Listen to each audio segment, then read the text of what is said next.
Hi friend, দেখো চলে এসেছি নতুন আরেকটা ব্লগ নিয়ে। আজকে সকাল সকাল উঠে রান্না করেছি কচুরলতি আর ইলিশ মাছের ঝাল সর্ষে পোস্ত।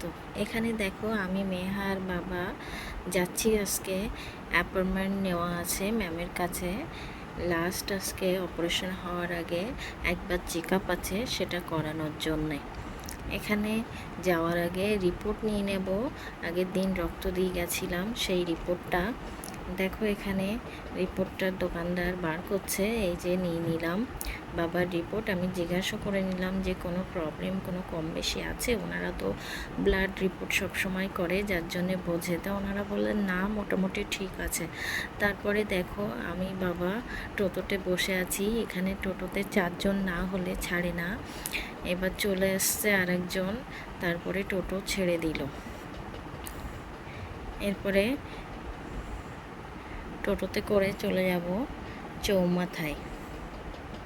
চৌমাথা থেকে আবার টোটো ধরতে হবে।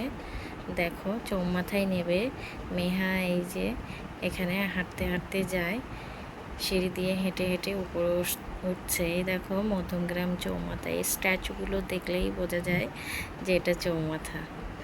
দেখো এটা সারা জীবনে এরকম থাকবে। তারপরে চৌমাথা থেকে আবার অটো ধরলাম, ধরে যাচ্ছি দিশার দিকে। তোমাদের সঙ্গে একটু শেয়ার করলাম যাওয়াটা। আজকে বাবাকে ডক্টর দেখিয়ে ওখান থেকে বাবা বলছে বাড়ি চলে যাবে। বাবাকে আমি বারাসাত স্টেশন থেকে ট্রেনে তুলে দেব। আমার বাবা সেইভাবে রাস্তাঘাট পার হতে পারে না, তাছাড়াও চোখের একটু প্রবলেম আছে, যার জন্যে আমরা ছাড়ি না। তাই জন্যে ওনাকে নিয়ে যাই সব সময়ের জন্যে, যেখানেই যাই না কেন। তোমাদের সঙ্গে কথা বলতে বলতে চলে এসছে ডাক বাংলো। এখান থেকে আবার অটো ধরতে হবে। অটো না, সরি, ভ্যান।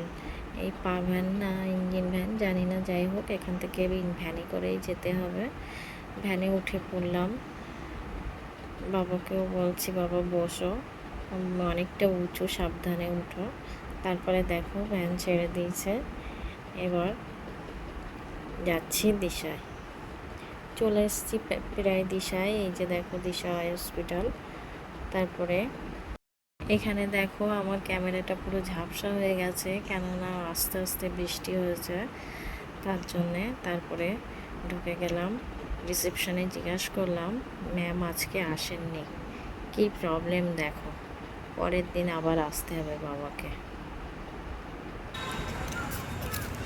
দেখানো হলো না, আজকে ম্যাম বসবে না, তার জন্য আজকে দেখানো হলো না।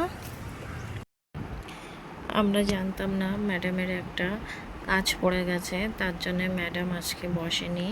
আগে থেকেই বলে গেছিলেন যে আজকে পেশেন্ট আসলে বারণ করে দেবে, নেক্সট দিন আসতে বলবে। কি সমস্যা বলো। তারপরে দেখো আস্তে আস্তে আমরা হাঁটতে হাঁটতে যাচ্ছি স্টেশনের দিকে। বারাসাত স্টেডিয়ামের লাইট দেখা যাচ্ছে, দেখো ওপাশে বল খেলার মাঠ। কতটা দূর হেঁটে চলে এসেছি ওই ওখান থেকে। এখনো হাফ দূরে এসেছি, এখনো হাফ দূর যেতে হবে। ট্রেন আসছে সামনে।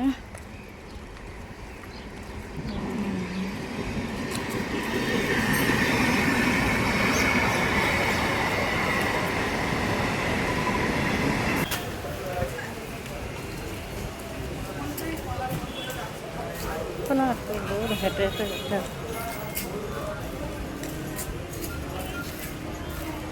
দেখো তোমাদেরকে দেখাচ্ছিলাম রাস্তার পাশে স্টলগুলো, সব কত জামা কাপড় আছে, সেগুলো দেখাতে দেখাতে এসছি। আর এখানে দেখো এই যে ভিতরের এই রাস্তাটা কি নোংরা।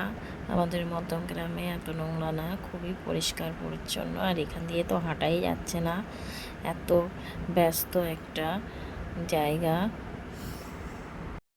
সবাই প্রতিদিন কত মানুষ চলাফেরা করে, আর কি পরিমাণে নোংরা, পা স্লিপ করে করে পড়ে যাচ্ছি।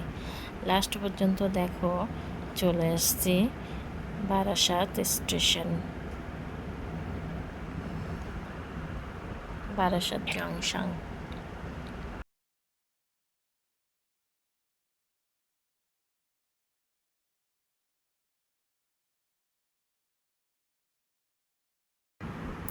এরপর বাবাকে বললাম, যাও তুমি টিকিট কাটো, আমি আর মেহা যাচ্ছি।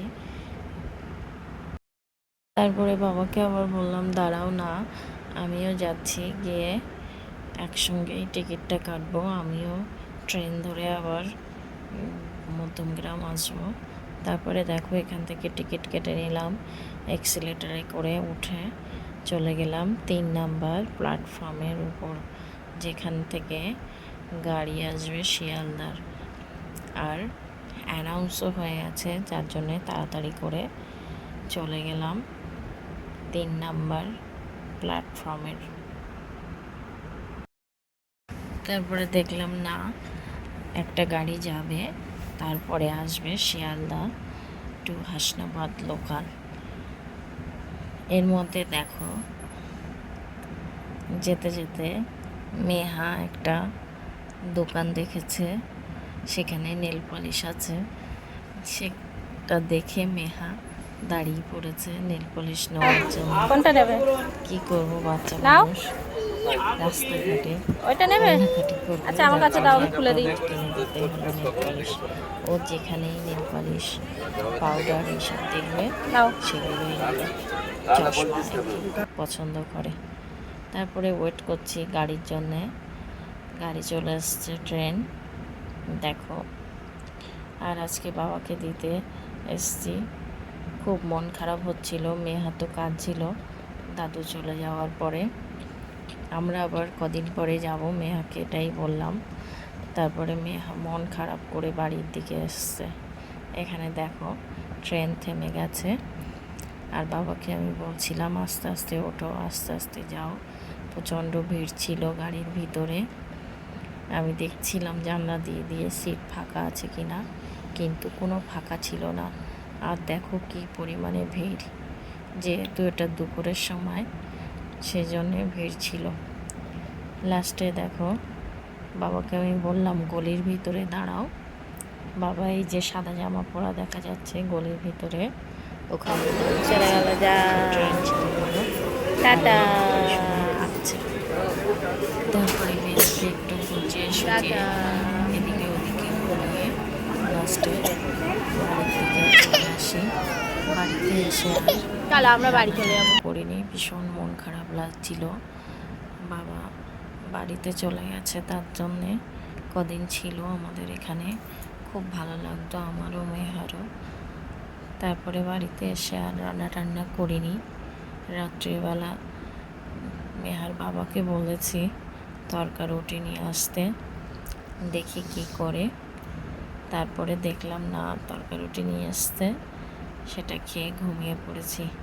আজকে ভিডিওটা এই পর্যন্ত বন্ধুরা, টাটা, সবাই ভালো থাকবে।